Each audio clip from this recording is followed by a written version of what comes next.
We'll start with our commencement address. Today's commencement speaker, Dana Bradford, is a business leader who understands the investment that was required by each of you in order to stand here today. Throughout his professional career, Dana has focused on building organizations and brands, on getting the foundation right, and investing time and talent and resources to offer customers a clear and compelling value proposition. Dana has done the same thing in our community. He has helped community organizations ranging from the Omaha Chamber, the Omaha Community Foundation, and led community initiatives like 6 Regions 1 Nebraska, the Heartland 2050 Regional Master Growth Plan, and honestly, those are just a few of his endeavors. Dana's business acumen and community involvement have benefited the greater Omaha community, the state of Nebraska, and numerous private and public organizations. But he's not one to rest on his laurels. I'm delighted he could be here today so you can hear from someone who continues to shape industries and create opportunities. Please join me in welcoming Dana Bradford.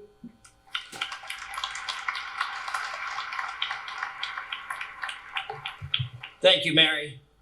Hello, 2025 graduates. There is strength in numbers. This is an impressive group. I remember sitting where you are. It was maybe too long ago, but I remember how excited I was about the future. Your future is very bright. All of you should be extremely proud of your accomplishment today. Now, I know from personal experience, you didn't get here by yourself. So I'd like to acknowledge the family and the friends that are here today and those that aren't, that motivated you, that prompted you to set out and get this degree.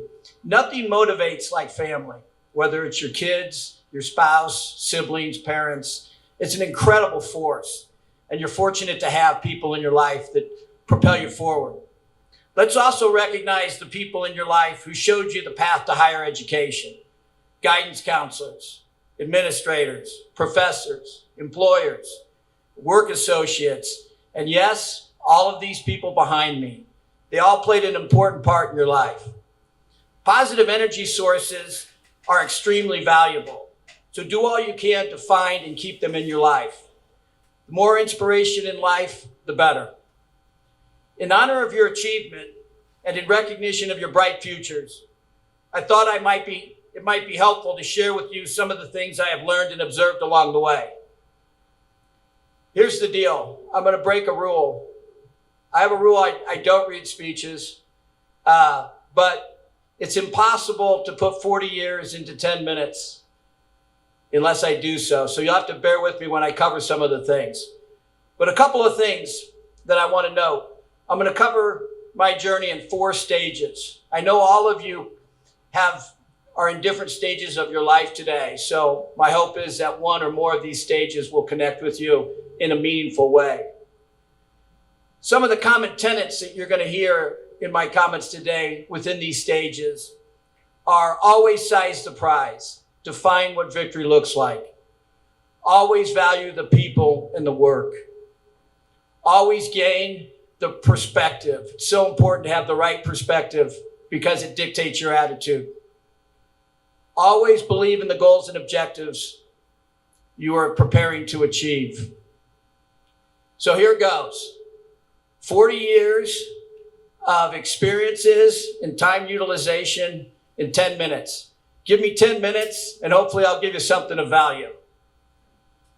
Stage 1, join a team and becoming an effective player. A team player is someone who actively contributes to the mission of their group or organization. For those of you looking to join a company or already on a team, what follows is a proven approach to becoming an impact player. Assimilate. When you join a company's team, spend a lot of time listening and learning how the team functions. Understand the purpose of the company and objectives of the team as quickly as you can. Define what victory looks like for you and determine what you want to accomplish from being a part of this team. Managing your pride. Being an impact player on a team is contributing to ways that make the team better. If you make your efforts about you and focus on demonstrating your abilities, you will fail to integrate with your team. Gain the right perspective. If your definition of victory has you focused on the success of the team, then you have the right perspective to take the field and begin to help the team win. If you have the right perspective, you have the right attitude needed to impact player for any team that you want to play for. Bring an attitude and you can succeed. Your perspective dictates your attitude. Show me someone with a negative attitude, and I'll show you somebody with a negative perspective.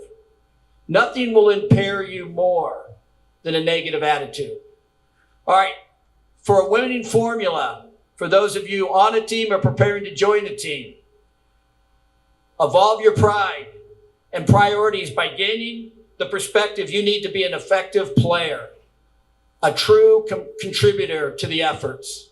Do that and you'll have plenty of success as a team player. Stage 2, becoming a doer. Doers are outcome-oriented, focused on achieving the targeted results. Their primary aim is to get things done efficiently and effectively. For those of you already doing, and for those of you wanting to become a doer, here are some steps to follow. Step 1, size the prize of the work being done. What does victory look like for the company? It is important to recognize that when you become a doer, victory is defined by the outcome that benefits the company, not you. Step 2, identify your circle of influence through all the stakeholders you need to communicate with. How effectively you communicate will determine how successful you can be at getting stuff done right and on time. A lack of communication is a common point of failure. Step 3, communicate the goals and expectations with your boss to establish a shared understanding of targeted outcomes. Define what victory looks like early and make sure you are positioned to achieve it. Step 4, communicate with your team members the expectations relative to the goals and objectives and timelines. Step 5, create the objectives needed to achieve the goals. You can't manage what you can't measure, so create measurable objectives. Step 6, complete the work. Be a doer. Starts to get harder. Stage 3, being an effective leader of people. Nothing is more difficult than leading people. It requires tremendous effort. Doers achieve outcomes. Leaders build and sustain teams that achieve the outcomes. The reason leaders are hard to find is because they're hard to make.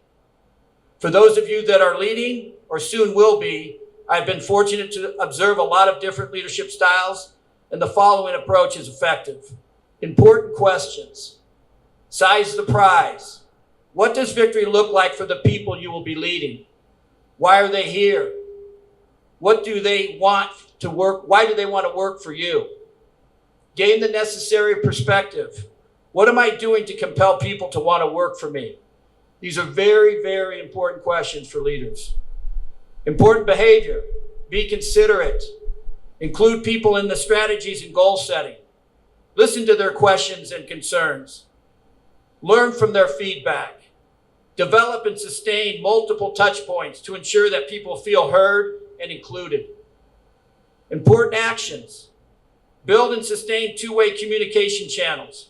People want to hear and retain what a leader is communicating when they are being heard and included. Stay connected to people by keeping them informed. Be consistent. Consistent communication and connections develop common messages that shape and sustain the attitude of the team. Build a culture to sustain communication, expectations, and consistent performance. Culture-driven teams creating and completing goals and objectives is a powerful force. At the core of being an effective leader is being able to build and sustain a culture. Always remember that. Stage 4, getting harder. Maximize impact. A maximizer refers to someone who strives to get the most out of life. To get the most out of life requires dedication to a work-life balance. Everything is connected. How things go at work affects how things go with family and friends and vice versa. The approach to broadening and maximizing impact is as follows. Time management is key to getting the most out of life. Inventory your time. Everyone has the same 24 hours in the day. Again, size the prize. What does victory look like when investing time in family, friends, work, community, and you? Get the most out of your time. Establish your priorities and the intentions for maintaining them. Apply the reality of time to your priorities. This will give you the perspective of just how valuable time is and how important it is to you to invest it wisely. Invest your time in ways that will give you a return on that investment. As an example, when it comes to community engagement, find the time to invest. Community engagement makes you a better contributor when you are young and a better doer and leader as you get older. Impacting the community makes you a better player. A couple of other impact maximizers for you to consider. Knowledge. Do you think or do you know? Know the difference. Don't mistake thought for knowledge. Strengths. Know your strengths and leverage them. Knowing your weaknesses and accounting for them is also a strength. In closing, no matter what stage you are at today, as long as you are willing to continue to learn and elevate your abilities, anything is possible. As you move forward from today, remember, always size the prize, defining what victory looks like. Always value the people and the work. Always gain the right perspective and attitude, and always believe in the goals and objectives you seek to achieve. Congratulations, class of 2025. The future is bright. Have at it. Thank you.